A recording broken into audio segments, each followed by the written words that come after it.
I-share ko sa inyo kung ano yung naging ganap namin ngayong araw. So for today's video nga ay tayo ay pupunta ng kabilang isla. Sa mga hindi nakakalam, nandito po kami sa Sibuyan Island. Ang Sibuyan Island ay isang part pa po ng Romblon. Akala nyo nag-iisang isla lang ang Romblon, nagkakamali kayo dahil marami pang isla ang Romblon. Ang Sibuyan Island nga ay parte lamang ng Romblon at ang isang pupuntahan natin ng isla ay part pa rin ng Romblon, ang Crista de Gallo. Crista de Gallo nga ay hindi kagaya sa Sibuyan na maraming tao. Ang Crista de Gallo guys ay Virgin Island. Ang alam ko ay may nag-iisang pamilya nga lang ang nakatira doon sa Crista de Gallo. Sa pagpunta nga natin sa Crista de Gallo ay kailangan po muna natin sumakay ng bangka. Yung bangka guys ay hindi po sa amin. Inaarkila lang po namin ito. At kung nagkataon nga na nandito ka sa Sibuyan at nagbabalak kang magbakasyon sa Crista de Gallo, maraming nag-o-offer ng mga travel and tour. Ito nga pala ang inarkila naming bangka, ang Alan the Great. 25 packs nga pala ang kinuha namin since 21 kaming tao. Kung hindi naman kayo aabutin ng 25 person ay pwede din kayong mag-arkila kung ilan lang. Kung couple nga lang kayo ay pwede din kayong maging joiners. Iba-ibang presyo sila guys. Depende sa bilang or depende sa klase ng bangka ang kukunin ninyo. Usapan namin guys ay 2 PM dapat makaalis na kami. Kaso nga lang ay medyo mga na-delay nga ang mga kasama namin. Salamat nga pala kala kuya, yung may-ari ng Alan the Great dahil mababait sila kasi medyo late na nga kami nakaalis dito sa Sibuyan. At meron pa nga daw silang susunduin.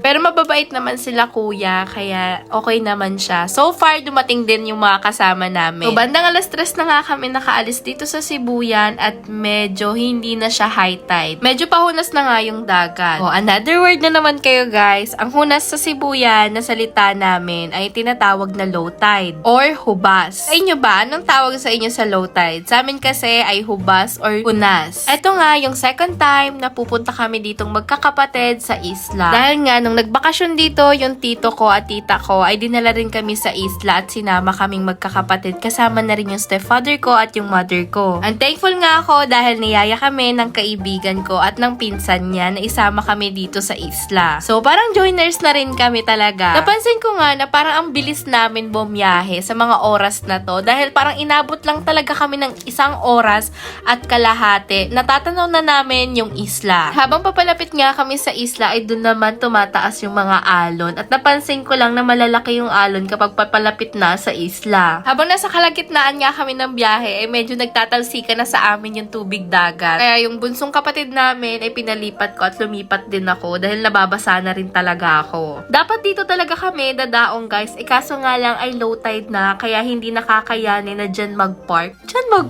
Dyan magdaong guys. Kaya dun kami sa dulo binaba. Nung unang dating ko nga dito guys ay dito rin kami binaba sa pinakadulo. Ngayon siguro kapag hindi talaga kaya ng bangka kasi nga naglo-low tide din yung isla. Masadong alas 4 na nga ito ng mga oras na to guys kaya medyo bumaba na rin talaga yung tubig kasi nung dumating kami nung first time namin guys medyo mataas-taas yung tubig dyan at nababasa kami pagbaba pero ngayon hindi kasi nga low tide na. Akala ko nga talaga ay dito na kami pero maglalakad pa pala kami. At sa pagdating nga namin ay meron din kaming nakitang mga turista at mga afam. At lokong ang batang ito ay gusto pang kunin yung stick ng Amerikano. Sabi sa kanya ng Amerikano, "Hoy, akin yan. Bakit mo kinuha?" Sorry po. Alam niyo naman, yung mga bata, kung ano lang yung makita, kukunin at pupulutin. Itong bunsong kapatid nga namin ay tuwang-tuwa dahil first time niyang makaapak dito sa Crista de Gallo. Grabe, second time ko na dito pero same feels pa rin, naa-amaze pa rin talaga ako dahil sobrang ganda ng Crista de Gallo. Yung nagpaganda talaga dito sa Crista de Gallo, ito yung sand niya, yung white sand niya guys. Kasi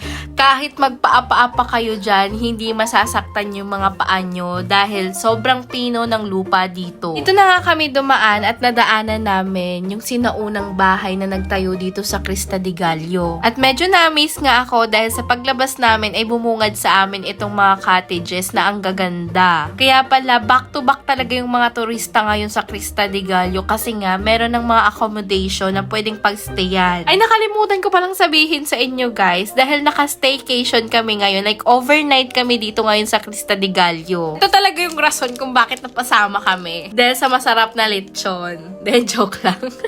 Para biro, pero ngayon lang ulit ako makakakain na fresh ng lechon, guys. As in. Ito nga pala yung nakuha naming cottage. At nag-iisang cottage lang ito, guys, sa pinakadulo ng Crista de Gallo. And after a minutes, guys, itong mga boys napakasipag naman talaga at nag-asikaso din agad. O ayun, sila nga yung nag-prepare ng aming kakainin. Diba? Hindi nahiya ang babae. Binitbit na nga lang nakaupo pa, hindi man lang tumulong. Ito kami mga babae, kasama namin sila Mitch, yung girlfriend ni Kuya Carl, si Danat, si Angel, tapos yung mga pinsan nila Francis at si Tita. Kung nga na-videohan, thank you so much Brian. Nagluto pa siya ng pansit, kaso nga lang ay hindi ko na na-videohan dahil nag-enjoy ako sa pansit at nag-video.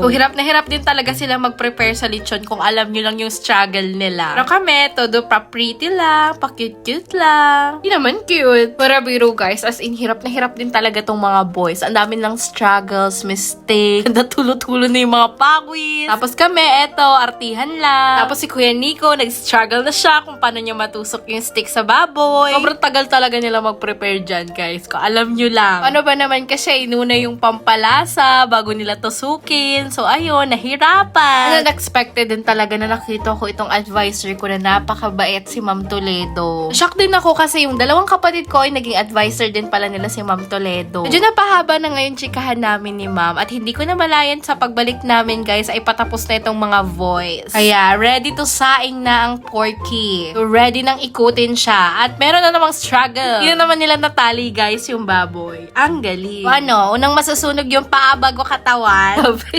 Natatawa ako guys, sabi nag-voice over ako. So far, okay naman na yung lechon, kaya tamang pa-picture na tayo ngayong oras. Nag-abang nga kami ng sunset guys, kaso nga lang sobrang layo ni Sonny. Medyo nagtampo siya sa amin today. So, dead man na lang, kaya pa-picture-picture at pa-video-video muna ako. Tignan nyo naman yung white sand dito. Kung tutuusin guys, wala kayong ibang gagastusin dito, yung cottage lang, yung bangka at yung pagkain ay sa inyo na. Sa mga di nakakaalam guys, kahit hindi kayo pwedeng mag-overnight, pwede kayong mag-half day dito sa Crista de Gallo. Pwede yun guys. Day tour lang, kumbaga. Syempre, maganda ang view. Abay, sulitin na natin to dahil sa pagbalik natin ng Maynila ay hindi na natin makikita to. Medyo nagpipigil nga ako guys kasi kung sa tutusin lang talaga ay gustong-gusto ko nang maligo sa mga oras na yan. Kaso nga lang, ang problema dito sa Crista de Gallo guys ay walang matabang na tubig. Kaya kung overnight ka, hindi ka pwedeng maligo dito kasi for sure walang pagbabanlawan at mangangati yung katawan. Ayun, sunset na lang ang sagarin at magpa-picture, magpa-video, yun na lang yung gawin mo sa mga oras na to. Kagaya nga na sinabi ko, ay tabing isla lang namin ito, kaya makikita nyo yung isla namin, ayan yung Cebu yan. Don't worry guys, kasi abot dito yung signal ng Globe at TM. Sinabi ko kanina guys na hindi ako maliligo, perspective ko lang pala yun, pero itong kapatid ko, sinabihan ko na wag maliligo ay makulit talaga at pinilit niya. Itong batang to guys ay shokoy talaga, hindi lang nagsasabi ng totoo sa amin. Sa mga oras na yan guys ay magdidilim na, pero ito walang takot. Sana all. May phobia kasi ako sa dagat guys, kaya mga ganyang oras iniisip ko parang lalapain na ako ng pating. Pero itong kapatid ko ay deadma.